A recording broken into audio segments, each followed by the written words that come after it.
Olá, queridos irmãos, bom dia, boa tarde, boa noite ou boa madrugada para quem está me ouvindo em diferentes horários.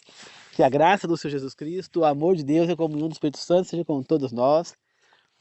Uma feliz e abençoada semana que se inicia hoje, domingo, a todos. Na meditação de hoje falaremos sobre os 10 mandamentos e a cruz de Jesus. Antes de começar, queridos irmãos, gostaria de pedir que vocês deixem o like aí no vídeo, que vocês compartilhem o vídeo, que vocês assistam o vídeo. Quem quiser deixar um comentário nos comentários agora, no decorrer do vídeo, no final do vídeo, fique à vontade, é opcional. Quem estiver comentando, eu vou ler e responderei. E peço que aqueles que estão me ouvindo, que não se inscreveram ainda neste canal, que é o canal do Senhor, o canal de Deus. Eu sou apenas um mensageiro administrador do canal. Que se inscreva agora, por favor. Deus agradece. Tá certo? Vamos fazer uma oração para começar juntos. Querido Deus amado, obrigado por mais esse momento. Que o Espírito Santo me inspire nesse momento e que ele me tome e que me use como seu instrumento, Senhor. Que ele me use para trazer a mensagem a todas as pessoas, Senhor. Que possamos ter um grande aprendizado. Que todas as palavras que eu disser, seja ela quantas forem, venha do Espírito Santo do Senhor, que seja apenas um instrumento. Que os três maiores professores do mundo estejam aqui nos ensinando. Deus Pai, Deus Filho e Deus Espírito. Ilumine as pessoas que estão me ouvindo e a mim também, para que juntos possamos aprender e pôr em prática o que será ensinado aqui. Eu oro e peço em nome do Senhor Jesus. Amém. Queridos irmãos, a gente olha para os 10 mandamentos e às vezes a gente não enxerga algo que está meio que escondido dentro dele, né? Mas quando a gente para refletir, né? Ontem eu estava fazendo meu devocional e eu parei para refletir sobre um assunto que me veio ali, né? Que estava escrito assim, que nós temos os mandamentos, que é a parte horizontal, a vertical da lei, que é os 4 primeiros mandamentos, e a outra parte é a parte horizontal, que é os 6 últimos mandamentos. E eu parei para pensar ali e me veio a imagem da cruz, quando a gente vê isso. Por quê? Vertical é a parte maior da cruz, e a parte onde os braços eram crucificados, no caso, é a horizontal, é a parte menor. Entende? Então, o que significa isso? Né? Que os mandamentos apontam para Jesus, né? Para a cruz. Então, os 4 primeiros mandamentos, ele é vertical. Por quê? Porque ele tem uma supremacia. Ele tem um nível baixo e outro alto, né? É como se a gente estivesse ali no centro da cruz, né? E acima está Deus, né? É o nível de superioridade. Então, Deus fala dos 4 primeiros mandamentos, que é para adorar somente a Ele, que é para não ter outras imagens para adorar, que é para não usar o nome dele em vão e guardar o dia do sábado, 7º dia. Aí, queridos irmãos, nós vemos aí 4 leis que estão mostrando a superioridade de Cristo, de Cristo, de Deus, né, do Espírito Santo, a Trindade em si, está mostrando uma superioridade ali, né? Está mostrando que Ele é o digno, Ele em primeiro lugar, né? E esses 4 mandamentos, se nós formos levar em conta o resumo que Jesus fez desses 4 mandamentos, é amar a Deus acima de tudo, ou seja, pôr Deus em primeiro lugar na nossa vida. Ou seja, há uma supremacia, então é uma obediência vertical, né? Agora, os 6 últimos mandamentos, nós temos uma, uma obediência de igualdade, né? Quando fala honrar pai e mãe, é respeitar o pai e a mãe, né? Quando fala não matarás, respeitar a vida. Quando fala não adulterarás, respeitar o casamento. Quando fala não roubarás, respeitar a propriedade do próximo, né? Quando fala não darás falso testemunho contra o seu próximo, respeitar a reputação do seu próximo, né? E quando fala não cobiçar o que é do outro, é respeitar a si mesmo, né? Porque eu tenho que me aceitar como eu sou, gostar do que eu sou, eu tenho que gostar da minha vida do jeito que ela é, e não querer o que o outro tem, né? E esses 6 mandamentos resumidos, eles falam o quê? Amar ao próximo como a nós mesmos, ou seja, é uma igualdade. Então, é uma obediência vertical. E as duas coisas juntas formam justamente o símbolo de uma cruz, se a gente for colocar, né? Como a imagem que vai estar neste vídeo vai ser uma imagem de cruz, que vai representar exatamente isso que eu estou falando para vocês. Vocês vão poder ver na imagem, tá certo? Então, queridos irmãos, a gente vê o seguinte, que os 10 mandamentos, eles estão diretamente apontados para a cruz, né? E aí, muita gente fala, os 10 mandamentos foram abolidos na cruz. Será que foram mesmo? É interessante porque outro dia, ontem, né, o rapaz na igreja estava falando que ele foi numa outra igreja, não vou falar da denominação, né? E lá estava sendo falado, né? E aí ele entrou em conversa com o conhecido dele falando sobre a lei. Aí a pessoa falou que a lei já havia sido abolida.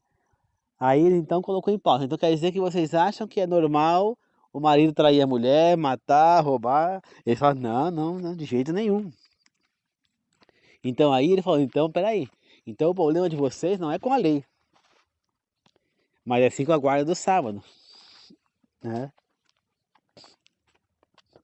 Então muitas pessoas querem que fale da abolição da lei, que o Velho Testamento não vale mais, que foi abolido, que é o novo, né? Só que em nenhum momento na Bíblia fala isso. Jesus Cristo, o próprio Jesus Cristo, quando ele foi mencionado para ele sobre esse tipo de assunto, ele respondeu, eu não vim alterar as escrituras da Bíblia, os mandamentos, eu vim cumprir. Então o que está escrito na lei não pode faltar nenhum ponto, nenhuma vírgula, nenhum acento, né? E as pessoas começam a renegar justamente a única parte da Bíblia que Deus escreveu com o próprio dedo, que foi os 10 mandamentos. O próprio Deus escreveu. Você entendeu? O próprio Deus. Não foi escrita por Moisés, o próprio Deus escreveu nas tábuas de pedra, né? E a pedra, a rocha, é uma coisa que ela é eterna, ela não acaba nunca. Você entendeu? Ela não acaba nunca. Entendeu? Ela não acaba nunca. Então, para ver que a madeira apodrece, o ferro enferruja, o alumínio acaba também se acabando com o tempo, mas a pedra, essa nunca acaba, né? Pedra não acaba. Então, é importante que a gente entenda que ele escreveu isso nas pedras para dar esse tom de eternidade. Quando a gente olha para a lei e vê que ela foi selada com o selo do Senhor, está escrito lá, Deus, Criador do céu, da terra, do mar e tudo que neles há. Aquilo ali é um selo, né? Que é aquele selo que os reis usavam antigamente, como eu já falei aqui em outros vídeos, né? Que era um anel, que era como se fosse um carimbo, e nesse carimbo estava escrito lá o nome do rei, o nome da pessoa, o cargo que ela ocupava e o território que ela exercia poder. Então, por exemplo, Daniel tinha lá Beltesazar, provavelmente, porque como ele foi renomeado para a Babilônia, e era governador da Babilônia, provavelmente escreveu lá o nome dele, Babilônio, que é Beltesazar, governador e chefe de todos os governadores da Babilônia. Ou, no caso de José no Egito, Zafenat Paneia, governador do Egito. Assuero, rei dos Medo-Persa, ou Artaxerxes, né? Nabucodonosor, rei da Babilônia. Então cada um tinha o seu selo. Israel também tinha, né? Tinha lá o rei Joaquim, né? Tinha o Joaquim e o Joaquim. O Joaquim tinha lá o selo dele, Joaquim, rei de Israel. É rei de Judá, na verdade, né? Então, Deus também põe o selo dele na carta, nos mandamentos. Ele escreve os mandamentos e sela. E aí a gente aprende no livro de Esther que um documento selado ele é irrevogável. Se o documento de Deus, as leis que ele escreveu ali nos mandamentos, está selado com o selo dele, é irrevogável. Nem quem fez pode revogar. Captaram? É irrevogável, é inanulável, não tem como anular. Não tem. Entendeu? Que nem, por exemplo, lá, a gente vê na história de Esther, que Amã fez o decreto lá para matar em todos os judeus. Quando Esther implorou que o rei Assuero, ou Xerxes, né, que ele pegasse e anulasse aquele mandamento, aquele documento, né, aquele decreto, para que o povo judeu não morresse, ele falou, sinto muito, eu não posso. Né? Uma carta selada, um documento selado não pode ser anulado. Mas aí ele pegou, deu o selo para Mardoqueu, né, o Mordecai, e ele pegou, fez um documento, né, eles até tiveram a ideia, fizeram um documento onde os judeus poderiam se defender e até matar para evitar a morte, né? E aí, enquanto isso não acontecia, eles iam ter que se defender, porque não tinha como invalidar, cancelar o decreto, era irrevogável. E a lei do Senhor, selada com o selo dele, vocês acham que ela pode ser revogada? Não tem como. Não tem jeito dela ser revogada. Você entendeu? A lei de Deus é irrevogável. Ela foi feita na pedra para demonstrar perpetuidade, ou seja, eternidade, porque a pedra não se acaba, né? Então, ela demonstra a sua perpetuidade, ela demonstra que ela é para sempre, ela não pode ser revogada por conta que ela tem um selo lá, ela está selada, né? Ela tem um valor forte, porque o próprio Deus a escreveu, tá certo? Então, ela não pode ser revogada, ou seja, ela continua valendo. Jesus falou, não vim alterar a lei, eu vim cumpri-la. E ela não pode ser alterada nenhum ponto, nenhum acento, nenhuma vírgula. Está nos evangelhos, só procurar lá. Se não me engano, em mais de um ainda ele fala isso. Então, queridos irmãos, a lei não foi revogada, ela não deixou de valer. Esqueçam isso. Tá? Se alguém aqui tiver outra ideia sobre esse assunto e tiver, assim como eu tenho argumentos para falar para vocês, que ela não foi revogada, se outra pessoa tiver argumentos que ela foi, pode entrar em contato comigo. Anda aí nos comentários que eu mando para vocês aí um acesso, se você está em contato comigo, ou WhatsApp, ou pelo Messenger no Face, a gente conversa, a gente discute, podemos fazer até uma reunião via Zoom, né? Tudo, podemos discutir o assunto. Você me impõe as suas argumentações e eu me proponho, entendeu? Para você tentar me convencer disso. Porque se você acha que foi, você tem que saber comprovar. Não adianta você falar foi abolida só porque o teu pastor falou. Não, porque o líder da sua igreja falou. Ou porque não. Ou porque você quer acreditar que foi abolida ou porque você não quer seguir. Não. Você tem que ter, para você falar foi abolida, você tem que ter argumentos, comprovações. Você tem que ter chegado a uma conclusão, lido a Bíblia, lido as Escrituras Sagradas e compreendido se houve ou não essa abolição. Se você nunca leu e está falando da boca de outra, você é um cristão papagaio que está só repetindo o que outra pessoa falou sem saber se é verdade ou não. Né? Está acreditando porque você se interessa em acreditar nisso porque é do teu interesse, para você não deixar de fazer o que você quer fazer. Mas eu posso te garantir, eu estudo as escrituras e ali é comprovado que ela não foi abolida. Tanto que os próprios apóstolos eles guardavam o sábado após a morte de Jesus. Você vê que Paulo, ele fala na Bíblia várias vezes que ele estava pregando na sinagoga que dia? No sábado. Fala que ele estava na Grécia, onde não tinha, acho que era na Grécia, não tinha sinagoga, ele procurou um lugar tranquilo onde ele pudesse pregar no sábado. Portanto, Paulo pregava no sábado. Pedro também, né?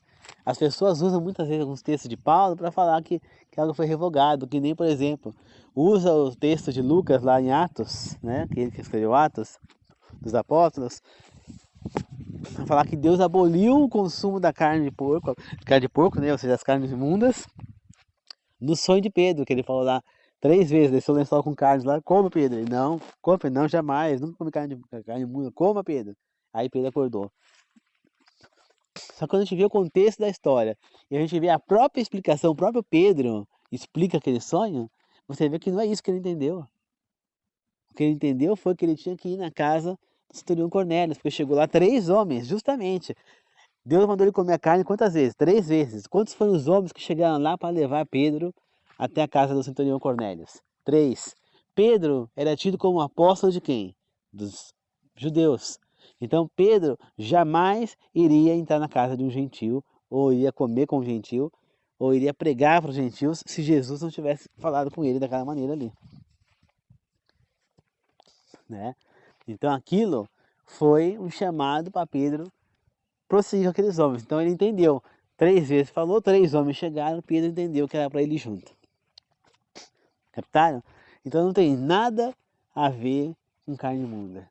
Só que as pessoas utilizam, não entendem que a Bíblia, em uma boa parte dela, pelo menos, foi escrita codificadamente, metaforicamente, não literalmente. As pessoas encaram muito as escritas bíblicas como literal, mas tem coisas também que não são literais, né? O que eu tenho que encarar como literal? Os livros históricos. Quem são os livros históricos da Bíblia? É o Pentateuco, mas o Pentateuco já são chamados de Pentateuco. Então, livros históricos é Josué, é Juízes, é Ruth, né? É, quem mais? É, Samuel, 1 Samuel, 2 Reis, 1 Reis, 2 Reis, 1 Crônicas, 2 Crônicas. Esses são livros sagrados históricos. Então, esses livros, vocês devem ser encarados literalmente. Jó, né? Ruth, Esther, Neemias, Esdras, são livros históricos, eles devem ser encarados como literais. Aí eu tenho o Pentateuco. O Pentateuco ele também é para ser considerado como um literal, porque é a história do início do mundo. Agora eu tenho os livros proféticos.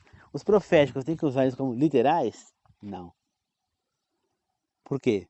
Porque proféticas são profecias, então muitas vezes a profecia é dada em codificada, então nem sempre o que está sendo falado ali é o que o autor quer dizer, muitas vezes ele está usando uma codificação para falar de tal assunto.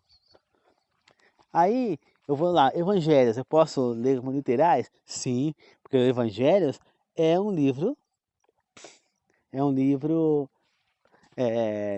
de evangelho mesmo, evangelístico, né, de ensino, só que quando você vê pedaços no evangelho, você não deve tanto ser literais, como por exemplo parábolas, né? Porque Jesus falava codificadamente coisas que somente os seus seguidores entenderem, só eles entenderiam, né? E ele falava codificadamente, né? Que nem, por exemplo, a parábola do rico Lázaro. Eu vou falar que é literal, que a pessoa vai morrer, e aí ou vai para o céu ou vai para o inferno por causa da parábola do rico Lázaro.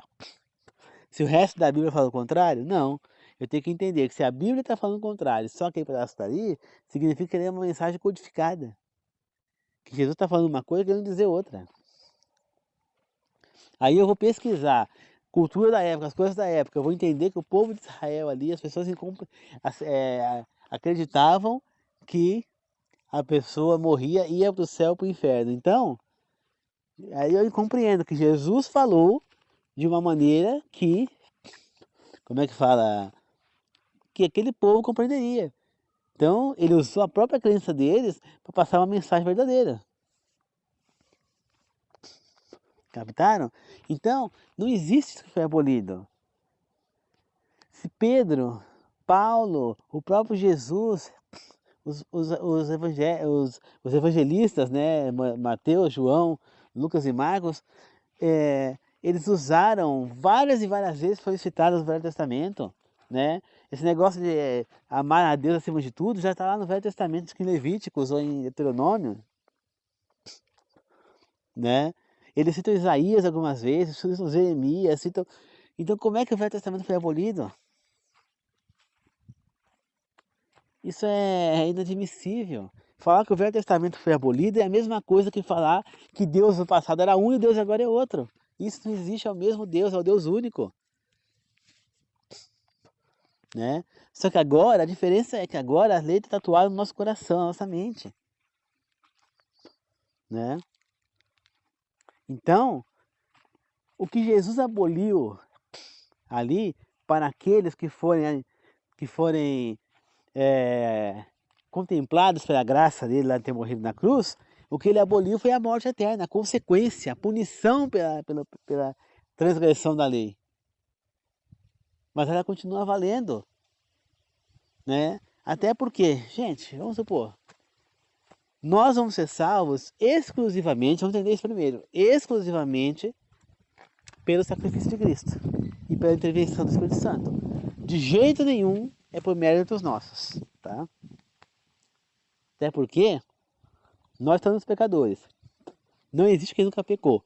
E o preço do pecado é a morte. O que é o pecado? É a transgressão da lei. Correto? O pecado é a transgressão da lei. Está escrito na Bíblia também isso aí. Então, em Judas, em Tiago. E também está escrito que o preço do pecado é a morte. É a morte eterna. Então, aí eu falo para vocês. Se a lei é a transgressão do pecado e o preço do pecado é a morte eterna, todos nós mereceríamos morrer, porque todos nós pecamos. Então nós precisamos, todos nós, incluindo Maria, incluindo os profetas, incluindo os patriarcas, incluindo todo mundo, Elias, Enoque, Moisés que estão lá no céu, todos precisariam do sacrifício de Jesus para, para poder não morrer a morte eterna. Ou seja, então, queridos irmãos, a gente vê que, desculpa, eu dei uma paradinha porque o rapaz passou correndo, inclusive é um irmão da igreja, né? Fazendo caminhada. Então, queridos irmãos, até me perdi um pouquinho, né? Então, eu lembrei que eu estava falando. Moisés, Enoque e Elias, se Jesus não tivesse morrido na cruz, eles teriam que voltar para a terra para morrer, porque eles não têm esse direito de estar lá. Somente poderiam continuar pelo sacrifício de Jesus na cruz. Ou seja, todos nós só vamos alcançar, quem alcançar a vida eterna, através do sacrifício de Jesus na cruz. Então, mas aí eu vou falar. Então quer dizer, nós não temos que seguir mais mandamentos nem as leis. Aí, eu sou salvo pela graça, de Jesus. Aí então quer dizer que todo mundo, como não existe mais lei, não existe mais pecado, e aí todo mundo vai ser salvo pela, pela graça e ninguém mais vai se perder. Todo mundo vai para a vida eterna, é assim? Todo mundo vai ser salvo pela vida eterna, ninguém mais vai para o fogo, então é assim? Não. Quem é que vai para a vida eterna? Quem que vai se alcançar pela graça de Jesus? Aqueles que viveram de acordo com as orientações de Jesus. Né? Jesus nos deu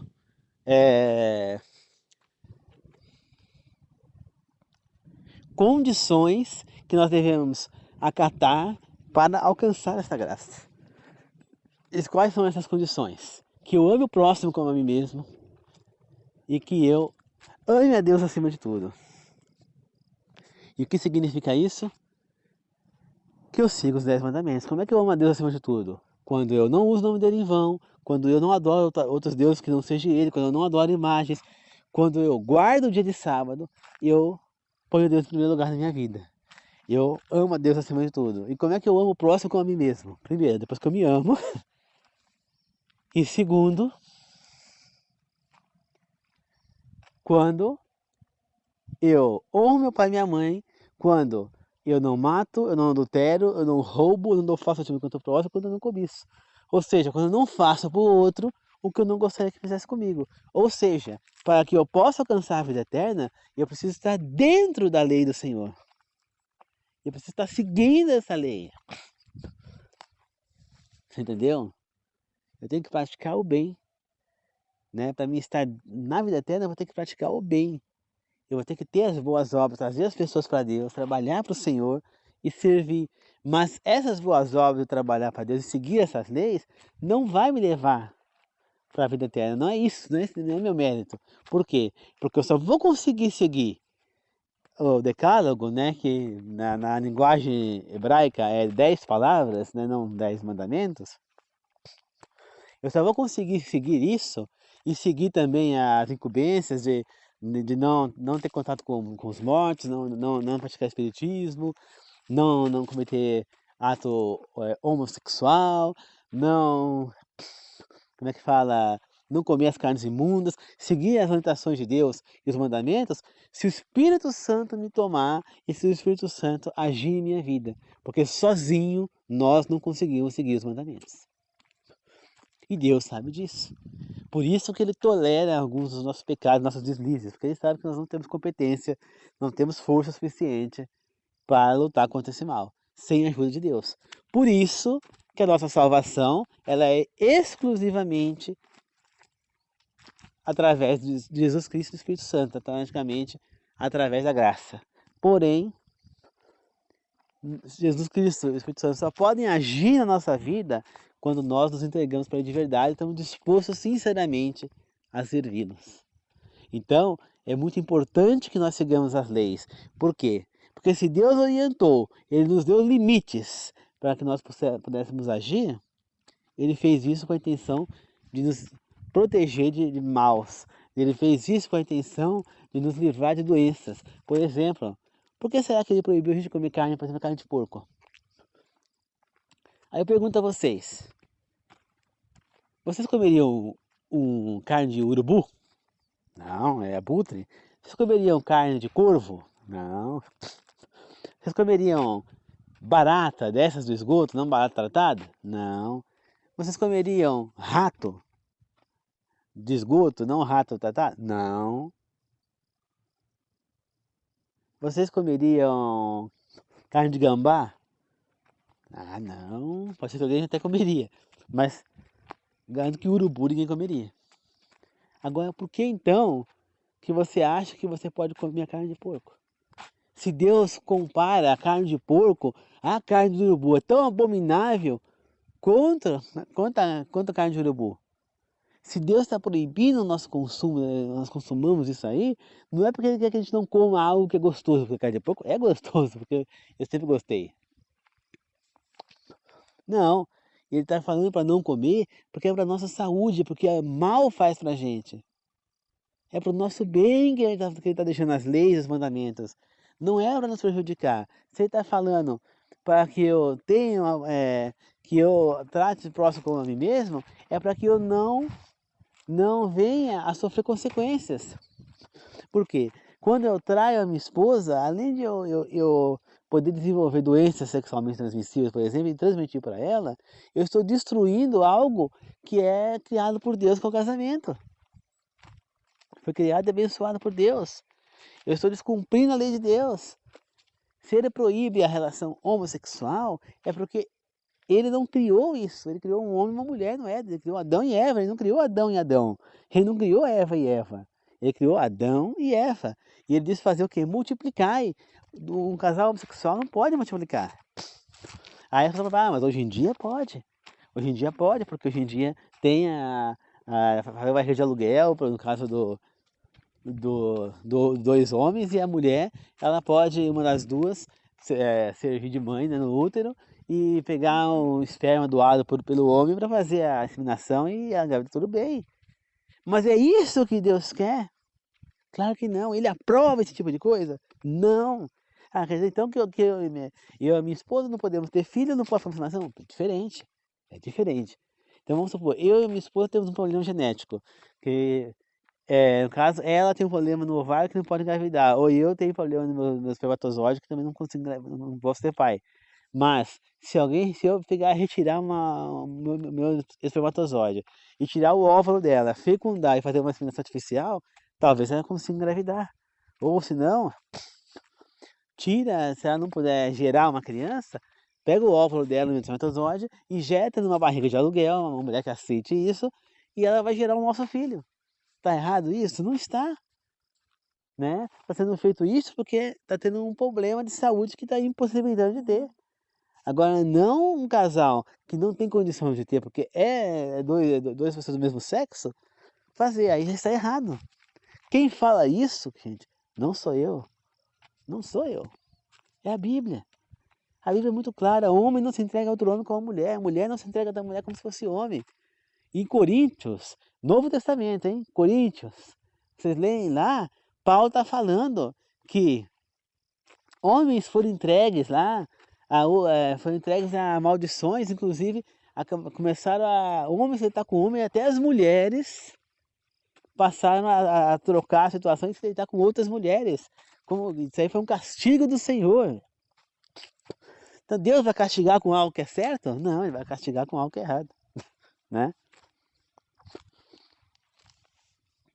E depois, o próprio Paulo, também, acho que também em Coríntios, ele compara o homossexualismo, ou efeminado, ou afeminado, a pessoa homossexual, ele compara com assassinos, estupradores, pedófilos, necromantes, contato com os mortos, tudo. Ele compara a mesma coisa, fala que é abominável, algo abominável, queridos irmãos. Algo abominável é uma coisa que é uma coisa tão ruim que nem para citar, não é só uma coisa ruim e errada, é abominável. Então quando você fala abominável homem das neves, porque é um monstro horroroso que vive nas neves, né? Algo abominável é algo intolerável, algo abominável é algo tão sujo, tão terrível, né? Como por exemplo uma chacina, o cara vai e atira um monte de gente, que nem por exemplo aquele homem que foi e matou duas mulheres e uma criança lá numa praia, não sei se foi aqui em São Paulo. Aquilo é abominável, o cara vai lá e atira, ou o cara que invadiu a creche aquela vez lá e matou um monte de crianças pequenininhas, isso é abominável, né? Às vezes as pessoas falam, o cara estuprou uma criança de 5, 6 anos, estuprou um neném recém-nascido, é abominável. Então, esse mesmo abomínio que está falando aí é o que Deus fala que é o homossexualismo. É o que Deus fala que é o contato com os mortos. Entendeu? Então, Deus está orientando para que nós tenhamos saúde, para fazer o que é certo. Ele está tentando, ele deixou para a gente um manual. A Bíblia é um manual para a gente aprender o que é certo e o que é errado. Captaram? Então, queridos irmãos, nós temos que entender que nada foi abolido. A Bíblia continua valendo inteira, desde Gênesis até Apocalipse. E que ela no seu caminho inteiro, se você estudar a Bíblia, você vai ver que ela fala a mesma coisa. Então, se tiver alguma coisinha que estiver contradizendo, é porque aquilo ali não é literal, realmente. Aquilo ali ou é uma repreensão, ou o cara está sendo sarcástico, ou o cara está usando uma coisa de linguagem para falar outra coisa. Então a gente tem que tomar muito cuidado quando a gente interpreta a Bíblia. Fazer a hermenêutica, a exegese da maneira correta, né? Então, queridos irmãos, vamos estudar a Bíblia, vamos entender e compreender de uma vez por todas. A lei não foi, nunca vai ser e ela não pode ser abolida. Nem o próprio Deus pode abolir a lei, quanto mais qualquer ser humano. Ela foi abolida por um homem, né? Na realidade, ela foi alterada por um homem que alterou os mandamentos, só que ele não fez uma Bíblia para o seu movimento religioso, não. Este homem ele fez o quê? Ele criou um livro, né? E esse livro é usado como base para evangelizar as crianças, né? Crianças e adolescentes nessas igrejas, né? E esse livro, ele está lá escrito alteradamente os mandamentos. Neste livro, os 10 mandamentos são adorar somente a Deus. Aí já pula para honrar, não usar o nome de Deus em vão, guardar o dia de domingo, honrar pai e mãe, não matar, não roubar, não adulterará, não cobiçará a mulher do teu próximo, não darás falso testemunho contra o teu próximo e não cobiçarás as coisas do teu próximo. Então, eles fizeram o quê? Dividiram o 10º mandamento em 2, sumiram com o 2º mandamento, não tem imagens para adorar, e transformaram o sábado no domingo. Líderes desse movimento religioso, líderes, tá? Líderes mesmo. Eles falam o quê? Por que foi alterado o sábado para o domingo, quando pergunta para eles? Porque este movimento religioso quis. Quem guarda o domingo está debaixo do poder desse poder religioso. Tá certo? Porque ele quis. Porque é assim que tem que ser. Então, quem quer seguir essa lei adulterada por um homem, quando Jesus disse ali na Bíblia que alguém iria adulterar a lei, mas que seria errado. Jesus disse bem claro, maldito era quem fizesse isso. Né? Então, esse movimento é o movimento que quando a gente lê em Apocalipse, a gente percebe o quê? Que é o movimento da mulher prostituta de Apocalipse 17. Né? Para quem nunca leu, lê lá. A mulher prostituta, ou seja, a igreja prostituta. Essa é a igreja, esse movimento que alterou tudo isso que eu estou falando. Né? Esse é o movimento da mulher prostituta. Por quê? Porque ele se prostituiu, ele alterou as coisas do Senhor. E usa essa enganação. Esse movimento nem sequer usam a Bíblia Sagrada. Pois talvez os líderes ali possam, que estão lá pregando na frente, possam usar. Mas os membros desse movimento dificilmente pegam a Bíblia Sagrada para ler. Entenderam? Então, a base total do ensino desse movimento é esse livro, não é a Bíblia, que está adulterado. Então, esse movimento é citado na Bíblia como sendo o movimento prostituto, né? A mulher prostituta, a igreja prostituta, a igreja errada, contaminada. E as igrejas que seguem qualquer, como é que fala, qualquer doutrina desse movimento errada, está debaixo desse poder e automaticamente são as filhas da igreja prostituta que também são igrejas prostitutas. Ou seja, se a sua igreja ela está guardando o domingo, ela está sendo filha da igreja prostituta. Ou talvez seja própria, né? Porque eu não sei ter nome. Eu sei qual que é essa igreja, mas eu não vou citar nome aqui. Porque não é o objetivo. Tá? Então, se você está seguindo esses erros, você está fora do que Deus está pedindo para você fazer. Porque a Bíblia é muito clara.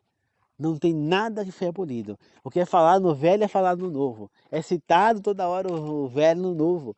Então como que pode ser diferente? Quando os apóstolos estavam pregando e falando essas coisas, Paulo, Pedro, João, todos os apóstolos que pregaram ali, o próprio Jesus, qual é a Bíblia que eles estavam falando? O que eles estavam pregando? Era o Novo Testamento? Não, eles estavam pregando o Velho, o Novo Testamento não existia.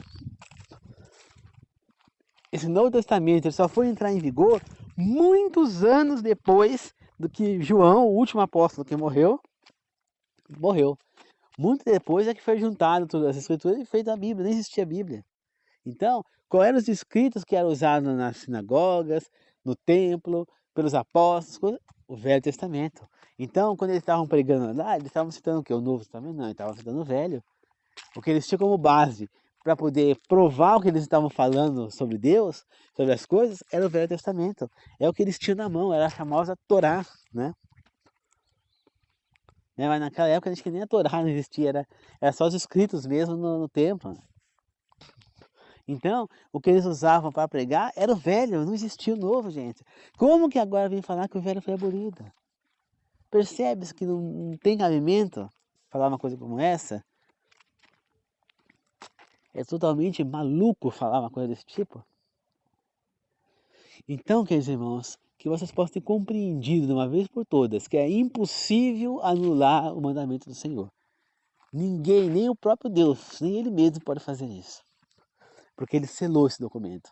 E ao estar selado, não se pode voltar atrás. Ele deixa bem claro isso no livro de Esther. Então, queridos irmãos, você pode ver que um livro, às vezes, tão simples quanto o de Esther, pode trazer uma informação tão importante como essa. Uma lei que foi selada não pode ser abolida. E o documento do Senhor, os 10 mandamentos, as 10 palavras, o decálogo, está selado. Portanto, ele é irrevogável. Se você não guarda o sábado, eu sugiro que você guarde. Porque o que Deus está nos orientando é para o nosso bem, é para a nossa saúde. Se Ele nos dedicou o sábado, é porque a nossa mente, o nosso corpo precisava desse descanso. A gente fica sofrendo a semana inteira com perseguições, com problemas de trabalho, problemas familiares, com problemas na cabeça para resolver, coisas para resolver. A nossa mente precisa de um dia de descanso. O nosso corpo precisa que um dia para que a gente fique só na palavra do Senhor, conviver com a família, e não está pensando em problemas, e não está trabalhando. Nosso corpo precisa desse dia, nossa mente precisa desse dia. Capitão, queridos irmãos, se Deus fez isso é porque o nosso corpo, a nossa saúde precisa disso. Né? E ao mesmo tempo, cada vez que eu guardo o sábado, eu lembro do poder do meu Senhor. Cada vez que eu guardo o sábado, estou na igreja no sábado, eu lembro quem é o Deus que eu sigo. Cada vez que eu guardo o sábado, eu lembro dos mandamentos que eu tenho que trabalhar na minha cabeça, que eu não esqueço. Tá certo? Cada vez que eu guardo o sábado, eu fico mais distante de pecar. Cada vez que eu guardo o sábado, eu me sinto mais próximo do Senhor. Né? E eu lembro, cada vez que eu guardo o sábado, eu lembro de tudo que Deus fez desde a criação, o que Ele fez por Israel, o que Ele fez de tudo para não acontecer o que aconteceu com Israel, o que Ele fez de trazer Jesus, fazer Jesus ficar vivo aqui, virar um ser humano, viver 33 anos entre nós, para depois morrer naquela cruz, tudo somente para salvar ao bando de pecadores que ninguém merecia. Tá certo? O que ele fez através de Samuel lá, quando ele jogou os raios na cabeça dos filisteus, o que ele fez através de Josué, que o tempo parou, o que ele fez através de Moisés, tudo que ele fez lá, o que ele fez através de Elias, né? Você vê que no Egito ele atacou todos os deuses do Egito para mostrar que nenhum deus era verdadeiro, somente ele. Depois ele ataca, no livro de Juízes, ele ataca Dagon, o rei dos filisteus. Né? Você vê que a Arca da Aliança é levada lá, e enquanto eles não tiraram a Arca da Aliança de lá, o Dagon toda hora, no dia seguinte, estava caído no chão lá com a cara arrebentada no chão, a estátua do Dagon. Mostrando que ele não tinha nenhum poder sobre Deus. Depois, através do profeta Elias, Deus atacou Baal e Aserá, mostrando que também esses deuses não tinham poder nenhum sobre ele. Né? Então, queridos irmãos, Deus já mostrou várias vezes que Ele é o único Deus, Ele é o único que é poder. E nós temos que compreender o que Ele ensina sobre Ele, que Ele é onipotente, onisciente, onipresente, que Ele ouve tudo, Ele sabe de tudo, Ele vê tudo, e Ele entende o que é melhor para a gente e o que não é. Se Ele está nos orientando a não fazer tais coisas, é porque faz terrivelmente mal para a gente. Cientificamente comprovado que a alimentação mais saudável para o ser humano é a alimentação vegetariana ou vegana, né? Foi feito um teste com duas irmãs gêmeas, fizeram exames nelas, estavam com a saúde parecida, e aí enquanto uma comia qualquer coisa, comia as coisas normais, a outra irmã comia só coisas, legumes, verduras, frutas. Depois acho que de 3 meses, se não me engano, ou 6 meses, não lembro agora, refizeram os exames, e a diferença de uma para outra foi gritante, mostrando que a alimentação saudável é a melhor para a gente. Tá certo? Se nós seguirmos as orientações que Deus está nos dando, nós só vamos encontrar saúde, nós só vamos encontrar alegria, nós só vamos encontrar paz, tranquilidade, amor. Será que é tão difícil de entender isso, gente? Que Deus só está nos orientando a seguir melhor? Tem pessoas que não vou seguir a gente porque fala que não pode beber, e eu quero beber uma cervejinha. Será que você não percebe que a bebida alcoólica, ela causa câncer de estômago, de boca, de esôfago, até de intestino, que ela causa cirrose, que ela causa diabetes, e a diabetes você fica cego, puta perna, até morre. Portanto, será que vale a pena destruir a minha saúde, destruir meu fígado, né? Os caras por aí ficam usando anabolizante pra ficar fortão, acham que malhar ficar fortão é tudo de bom, que não sei o quê. Gente, tem cara que quase morreu por conta disso. Aquele cantor da Bahia, lá, Netinho da Bahia, ele tá lá com câncer linfático, lá, um monte de coisa, por conta do quê? Do anabolizante. Ele quase morreu há pouco tempo por causa do anabolizante, e agora colhe as consequências. Queridos irmãos, tudo exagero faz mal. Eu não tenho que malhar, fazer exercício para ficar fortão, bombadão, não, para manter a saúde. Né? As pessoas costumam compreender errado, né? Existem pessoas que são gordas que são saudáveis, e tem pessoas que são magras que não são saudáveis, né? Por exemplo, tem pessoas que são gordas, são inchadas, porque tem problema de tireoide, mas quando vai fazer exame está bem, por quê? Tem uma boa alimentação, tem tudo, mas a tireoide não deixa de emagrecer. Tem pessoas que estão magras daqueles modelos, mas estão com anorexia, ficam vomitando toda hora para poder não engordar, né? Ou pessoas que magras, eu conheci uma senhora, né, que ela já é falecida, ela faleceu acho que há 2 anos, 3 anos, ela era uma senhora magra com diabetes, né? E ela controlava o diabetes certinho, e estava com diabetes. Então quer dizer, magra. Então não é a gordura, não é a pessoa gorda ou magra que vai fazer a pessoa estar saudável, não. A pessoa para estar saudável é a alimentação que ela come. Você está comendo ou está se alimentando? São duas coisas diferentes, né? O ouvir e o escutar são duas coisas diferentes. A pessoa que ouve, ela ouve, está num ouvido e sai no outro. A pessoa que escuta, ela ouve, está prestando atenção e gravando o que está ouvindo.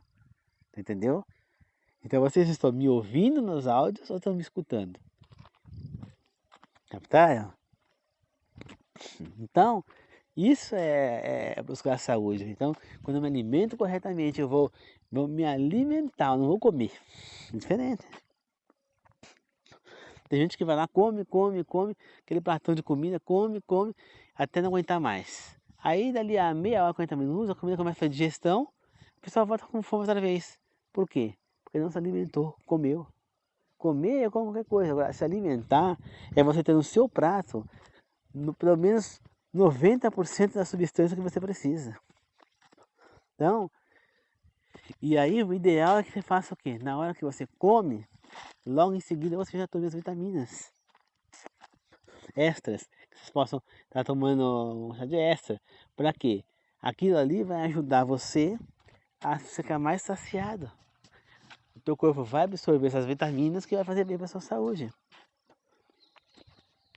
Captaram? Então, queridos irmãos, que nós possamos compreender que Deus só orienta a gente a fazer o que é saudável para a gente, o que é melhor para a gente. Tomar água, porque a água é o alimento da vida. Jesus diz que Ele é a água da vida, o pão da vida. Né?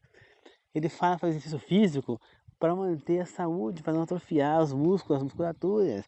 Fala-se os 9 remédios naturais, né? Para que a pessoa coma corretamente, né? Agir com temperança, com controle, com equilíbrio, tá certo?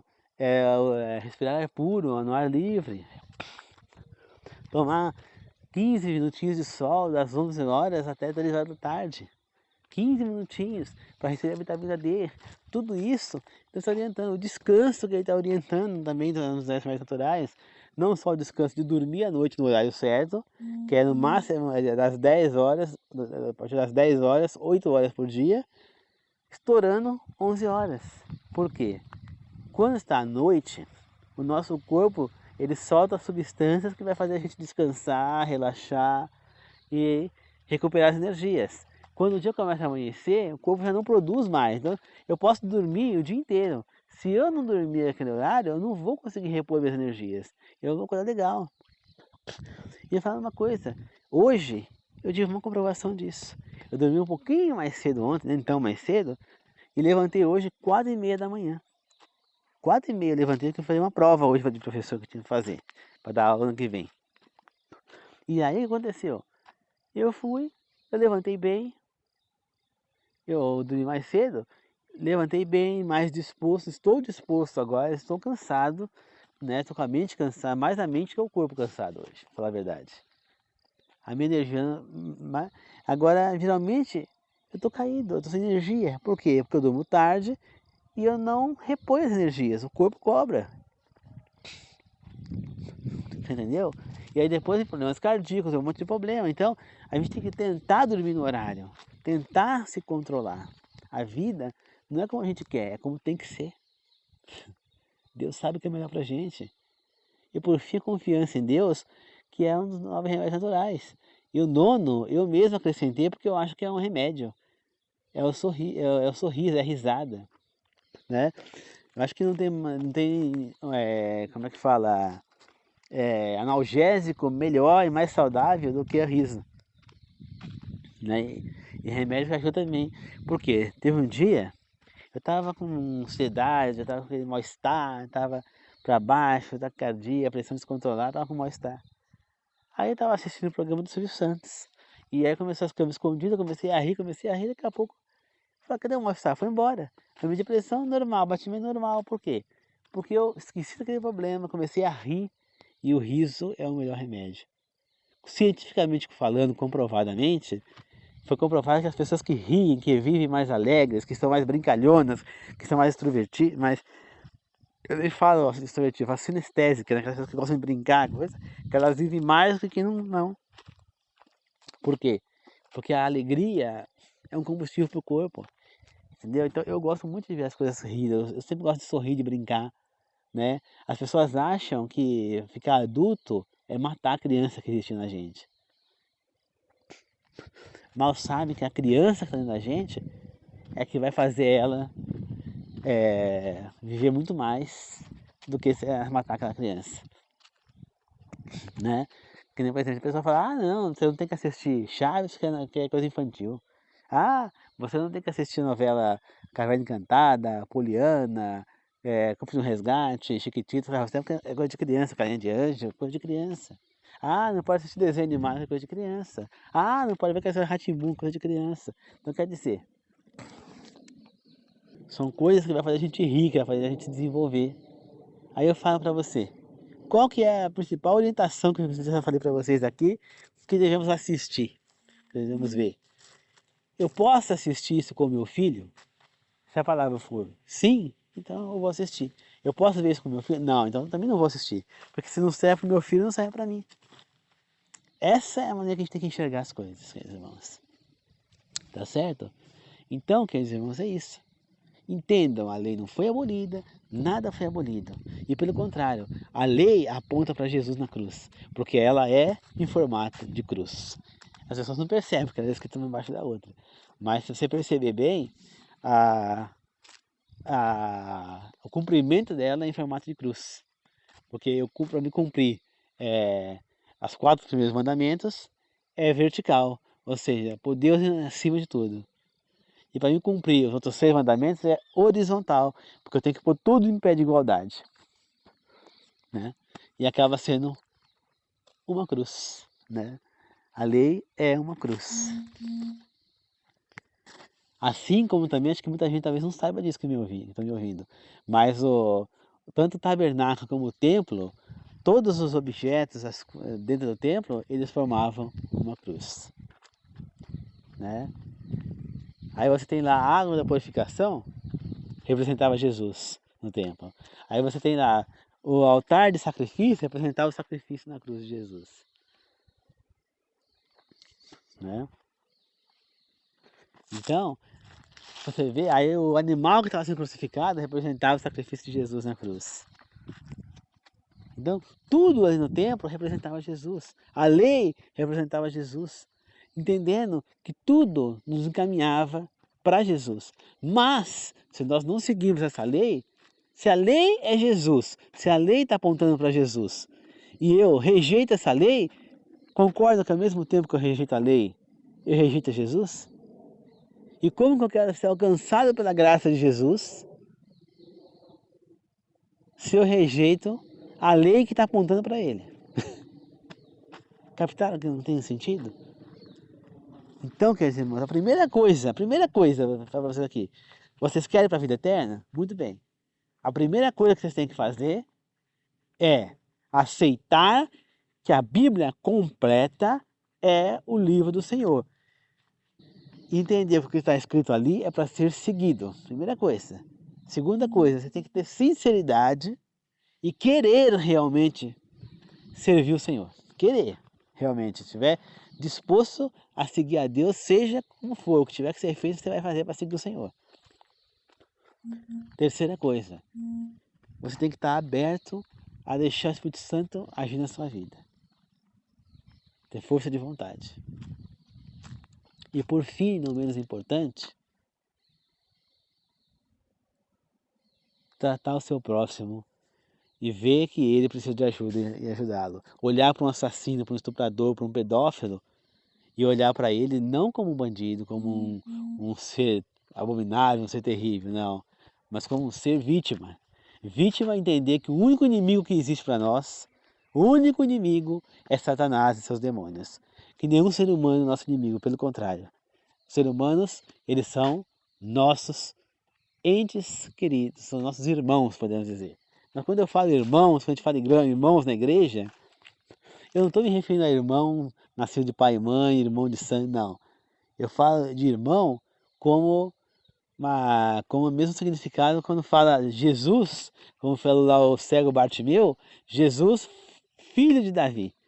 Jesus era filho de Davi? Ele nasceu de Davi? Não. Mas ele era descendente de Davi, porque a família dele, terráquea, era descendente de Davi. Tanto Maria quanto José.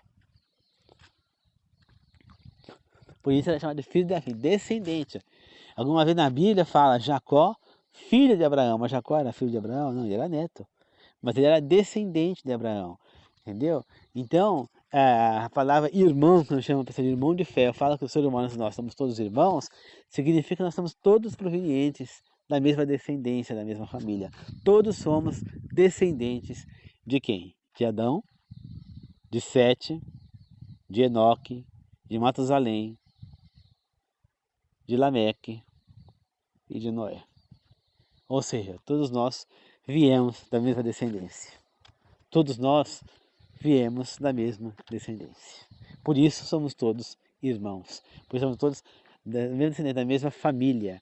A palavra irmão aí é para identificar como família. Mas não a família, só os irmãos da igreja, não, toda a humanidade. Por isso, quando eu vejo um ser humano morreu, eu tenho que sofrer pela morte dele.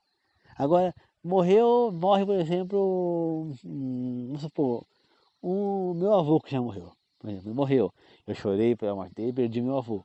Agora, morre uma outra pessoa. Vamos supor, uma pessoa que eu não conheço, nunca vi. Mas ele era avô de alguém. Né? Eu vou contar ele é avô de alguém. Eu vou sofrer? Eu não sofri nada porque ele morreu. Quer dizer que vale mais o meu avô do que aquele outro homem? Não, eu tenho que sofrer por qualquer ser humano que passa. O que você sente quando você passa, por exemplo, quem mora em São Paulo, e passa depois do Tatuapé ali, no cemitério da Quarta Parada, ali na Salifa da Maluf, o que vocês sentem em ver aquele hospital, aquele cemitério sempre cheio ali, de gente ali? Sempre está lotado o funcionamento lá de velório, pessoas que morreram. Ou quando você vai no Vila Alpina, lá cremar um parente seu que morreu, aí tá lá velando aquele monte de salas, são 32 salas, se não me engano, 35, toda cheia de um monte de gente morta. Cada sala com um corpo. Você vai lá e sofre só pelo seu conhecido que morreu, e os outros todos, você não está sofrendo pela morte desses seres humanos? Eles são nossos irmãos, são nossos parentes, são seres humanos, né? E eu assistindo a novela Mutantes agora, tá entrando a parte da história que fala do reino de Agartha, né? Que é aquele reino lendário da Terra. Mas é um reino lendário que ele representa justamente o que Deus espera da humanidade, né? Eles vivem na paz, no amor, na alegria, no bem ao próximo, né? E lá na novela tá os alienígenas querendo invadir a Terra e eles vão lutar a favor dos terráqueos. Entendeu? Eles vivem na alegria, na coisa, eles têm um sol próprio na Terra. Então, é exatamente isso que Deus espera da nossa humanidade. Que nós sejamos desta maneira, que procuramos viver em paz, na alegria, no amor, na compreensão. É só isso que Deus quer da gente. É isso que Ele está ensinando na Bíblia inteira.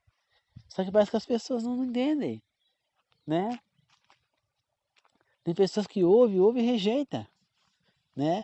Você vê que o povo de Israel 2 vezes eles falaram, assim faremos, né? Quando Deus falou com todos eles juntos lá, eles ficaram com medo do Senhor. Ele falou, fale a interpretação para Moisés, e Moisés passa para a gente. E o que Moisés fala, faremos. Eles fizeram? Não. Por que não fizeram? Porque eles não tinham fé no Senhor. Para eles, o Deus não era o Deus criador, era Moisés. Tanto que quando Moisés ficou 40 dias fora, eles fizeram o quê? Um bezerro de ouro para defender eles ali, porque acharam que Moisés tinha morrido. Então quer dizer, Deus não era o Deus único, era Moisés, um ser humano mortal, né? Foi por isso que Deus, quando Moisés foi morrer, escondeu o corpo de Moisés, para que ninguém soubesse onde estava. E depois ressuscitou Moisés e levou ele para o céu. Por quê?